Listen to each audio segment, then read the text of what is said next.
മുഹമ്മദ് റഹീസ് ചേരുന്നു ഏറ്റവും പുതിയ വിവരങ്ങളുമായി. റഹീസ്, കോൺഗ്രസിനെ സംബന്ധിച്ചിടത്തോളം ഏറ്റവും പ്രധാനപ്പെട്ട ഒരു തെരഞ്ഞെടുപ്പ് വരുന്നു. അതിൽ തിരിച്ചുപിടിക്കേണ്ട മണ്ഡലങ്ങൾ, ഒപ്പം തന്നെ വിജയിക്കേണ്ട മണ്ഡലങ്ങൾ, ഇതിനുമായി ബന്ധപ്പെട്ട ചർച്ചകൾ നടക്കുകയാണ്. ഡൽഹിയിൽ നടന്ന ചർച്ചയിൽ ശശി തരൂർ പങ്കെടുത്തില്ല. ഇനി മറ്റന്നാൾ, അതായത് 27-ാം തീയതി KPCC യോഗം ചേരുകയാണ്. അതിൽ സ്ഥാനാർത്ഥി നിർണയം അടക്കം ഉണ്ടാകും എന്ന ചില സൂചനകൾ നേരത്തെ പുറത്തു വന്നിരുന്നു. അതിലും തരൂർ പങ്കെടുക്കില്ല എന്നാണ് ഇപ്പോൾ മനസ്സിലാക്കാൻ കഴിയുന്നത്. പക്ഷേ ദുബായിലുണ്ട്. ദുബായിലെ എമിറേറ്റ്സ് ലിറ്ററേച്ചർ ഫെസ്റ്റിവലിൽ തരൂർ പങ്കെടുക്കുമെന്നാണ് അറിയാൻ കഴിയുന്നത്. ഏതൊക്കെയാണ് പരിപാടികൾ? തരൂരിന്റെ ലിസ്റ്റ് എങ്ങനെയാണ്? ഏതൊക്കെ പരിപാടികൾ പങ്കെടുക്കുന്ന ചാർട്ടൊക്കെ നമുക്ക് ലഭിച്ചിട്ടുണ്ടോ റഹീസ്?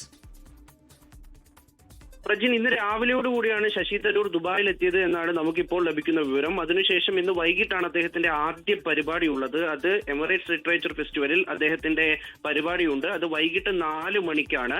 എമിറേറ്റ്സ് ലിറ്ററേച്ചർ ഫെസ്റ്റിവൽ നാളെ സമാപിക്കും. അദ്ദേഹത്തിന് ഒരു സെഷനാണ് ഈ ഒരു ഫെസ്റ്റിവലിലുള്ളത്. അപ്പോൾ അതിനാണ് പ്രധാനമായും അദ്ദേഹം പങ്കെടുക്കാൻ എത്തിയത്. ആദ്യം അദ്ദേഹവുമായി ബന്ധപ്പെട്ട ചില വൃത്തങ്ങളോട് സംസാരിക്കുമ്പോൾ അദ്ദേഹം ഒരു ദിവസത്തേക്കാണ് ദുബായിലേക്ക് എത്തിയത് എന്നുള്ള വിവരങ്ങളാണ് നൽകിയിരുന്നത്. എന്നാൽ അത് 2 ദിവസം കൂടി തുടരും എന്ന് പറയുന്നുണ്ട്. നേരത്തെ പ്രജിൻ സൂചിപ്പിച്ചതുപോലെ 27-ാം തീയതി കോൺഗ്രസിന്റെ ഒരുപക്ഷെ ആദ്യഘട്ട സ്ഥാനാർത്ഥി പട്ടിക തന്നെ പുറത്തു വരാൻ, അതായത് നിലവിലുള്ള ഏകദേശം 90% MLA-മാരെയും വീണ്ടും സ്ഥാനാർത്ഥികളായിട്ടൊക്കെ കോൺഗ്രസ് അവതരിപ്പിക്കാനിരിക്കുന്നതിനിടയിലാണ് ശശി തരൂർ ആ ഒരു യോഗത്തിൽ പങ്കെടുക്കില്ല എന്നുള്ള വിവരം ഏറെക്കുറെ ഉറപ്പായിരിക്കുന്നത്. അദ്ദേഹം ഇന്നലെ അവസാനം സംസാരിക്കുമ്പോഴും ചില പ്രശ്നങ്ങൾ പാർട്ടിയുമായിട്ടുണ്ട്. അത് പാർട്ടിയോട് പറയും, പാർട്ടിയിൽ തന്നെ സംസാരിക്കും എന്നുള്ള ഒരു വിവരമാണ് അദ്ദേഹം ഇന്നലെയും പറഞ്ഞത്. അദ്ദേഹം കഴിഞ്ഞ കുറെ നാളുകളായി പാർട്ടിയുമായി ബന്ധപ്പെട്ട വിഷയങ്ങളിൽ അധികം അങ്ങനെ മാധ്യമങ്ങളോട് പ്രതികരിക്കാറില്ല. കാരണം അടിക്കടി BJP അനുകൂല പോസ്റ്റുകൾ, അല്ലെങ്കിൽ ഇത്തരത്തിൽ പ്രധാനമന്ത്രി പ്രശംസിക്കുന്ന പോസ്റ്റുകൾ, ഒപ്പം തന്നെ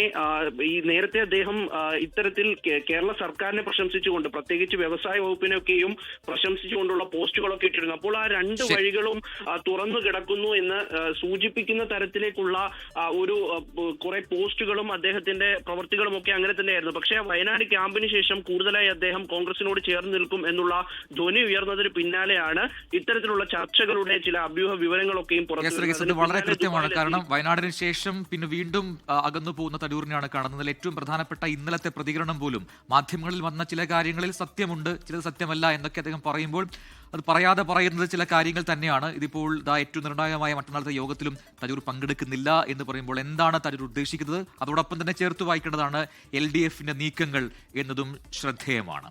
ലോകത്തെവിടെയായാലും ഏത് സമയത്തും 24 വാർത്തകളും ഓഗ്മെന്റഡ് റിയാലിറ്റി പാക്കേജുകളും എക്സ്പ്ലെയിനറുകളും വിശദമായി കാണാൻ ഞങ്ങളുടെ YouTube ചാനൽ നിങ്ങൾക്ക് സബ്സ്ക്രൈബ് ചെയ്യാം.